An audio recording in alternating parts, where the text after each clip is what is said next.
نحمده ونصلي على رسوله الكريم اما بعد فاعوذ باللہ من الشیطان الرجیم بسم اللہ الرحمن الرحیم۔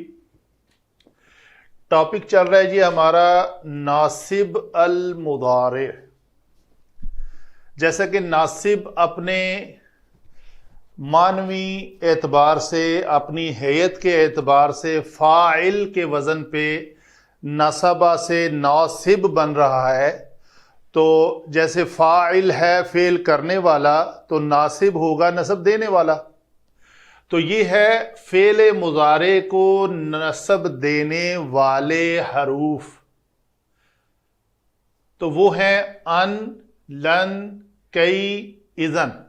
ان کی آگے پچھلے لیکچر میں نے ڈیٹیل دی تھی کہ ان کے بعد کون کون سے حروف جو ہیں، ان کن کن حروف کے بعد مضمرہ ہوتا ہے، یہ جملہ صحیح ہے۔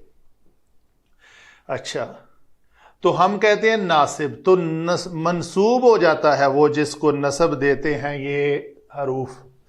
تو جب منصوب ہو جاتے ہیں کلمات تو ان کی پہچان کیا ہے، ہم کیسے پہچانیں؟ لفظی اعتبار سے تو ہمیں پتہ چلتا ہے ناصب نصب، تو جس کو نصب دی ہوئی ہو وہ منصوب ہو گیا، تو ہم دیکھتے ہیں تخریق، قاف کے اوپر نصب ہے تو ہم کہتے ہیں منصوب۔ لیکن ہماری پرابلم یہ ہے بیسک لرنر کی، اس کو جب کوئی لفظ کسی اور شکل میں نظر آ جاتا ہے تو وہ کہتا ہے جی یہ منصوب ہے لیکن اس میں نصب تو ہمیں نظر ہی نہیں آ رہی۔ تو گویا منصوب ہونے کی جو علامات ہیں، ہم آج اس ٹاپک کو مزید آگے بڑھنے سے پہلے اس پہ تھوڑی سی ڈسکشن کر لیتے ہیں کہ علامات نصب ہیں کیا، کسی کلمے کے منصوب ہونے کی علامت کیا ہے، ہم کیسے پہچانیں کہ یہ منصوب ہے؟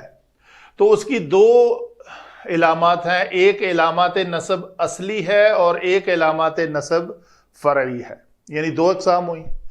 علامات نصب اصلی میں صرف اور صرف ایک علامت ہے، وہ ہے الفتحہ، جسے ہم نصب کہتے ہیں۔ تو اس آیت مبارکہ میں جو سورۃ الاسراء بنی اسرائیل کی آیت ہے، سورہ بنی اسرائیل کی آیت نمبر 37 ہے، کیا انک لن تخرق، یہ لفظ تھا تخرقو، یہ میں نے اصلی یہ حالت رفعی تھی اس کی، یہ ہم کہیں گے یہاں پہ یہ مرفوع ہے،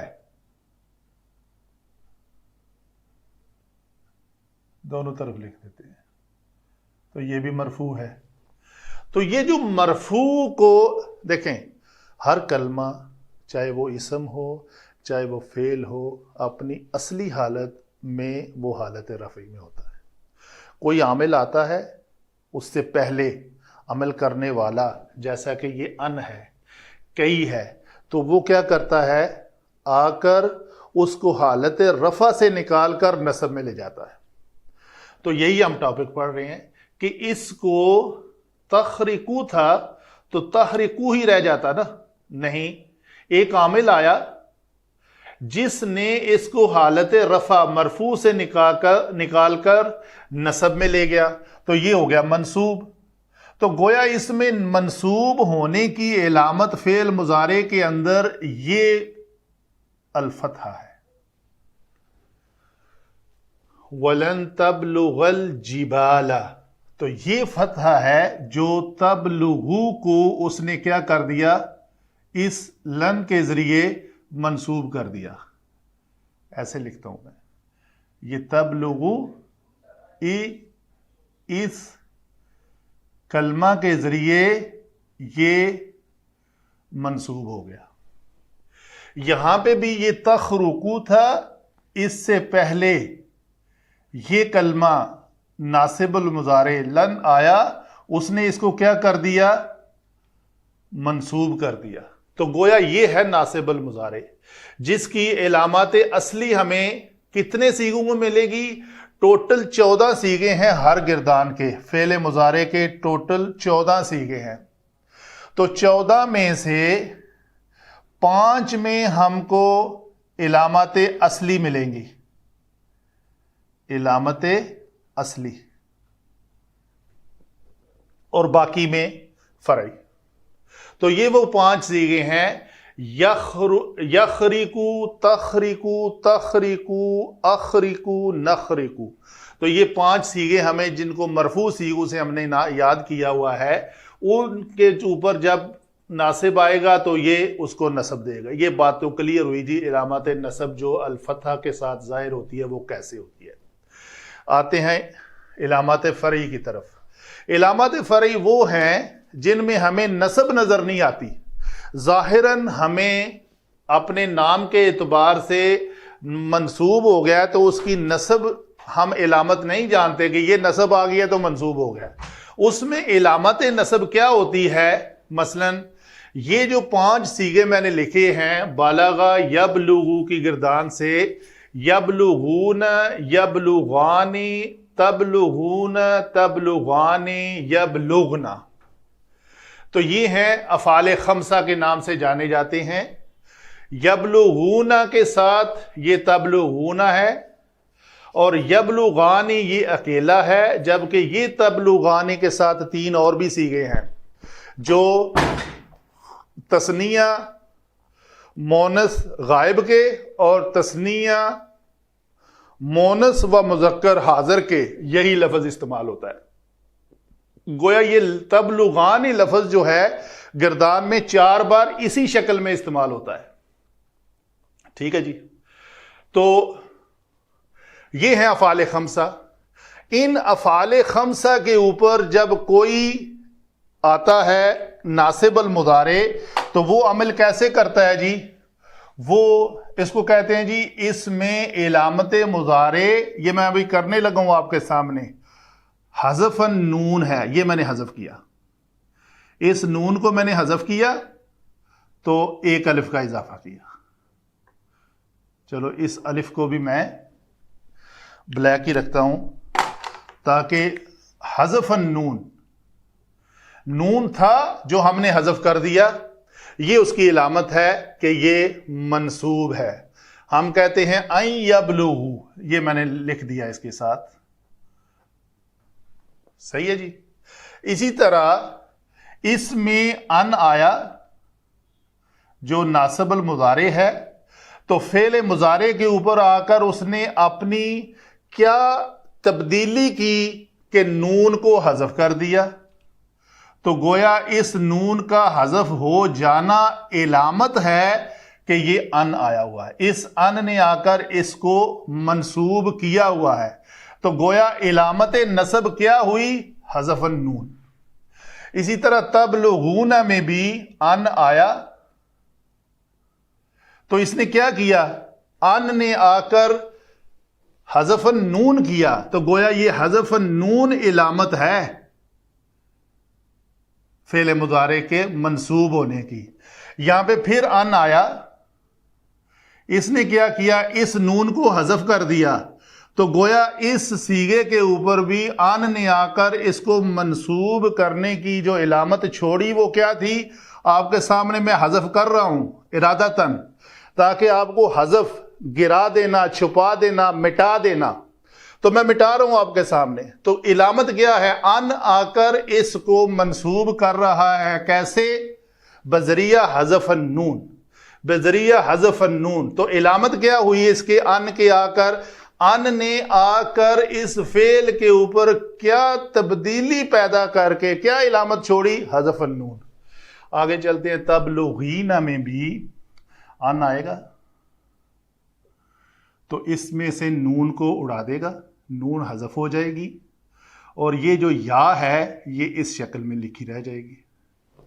تو یہ ان تبلغی اس طرح رہ جائے گی. تو گویا فعل مضارع میں افعال خمسہ میں جو علامت ہے وہ ہے حذف النون. آگے ہے فعل مضارع کے کچھ صیغے مبنی ہوتے ہیں،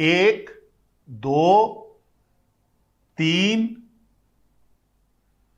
4 5 6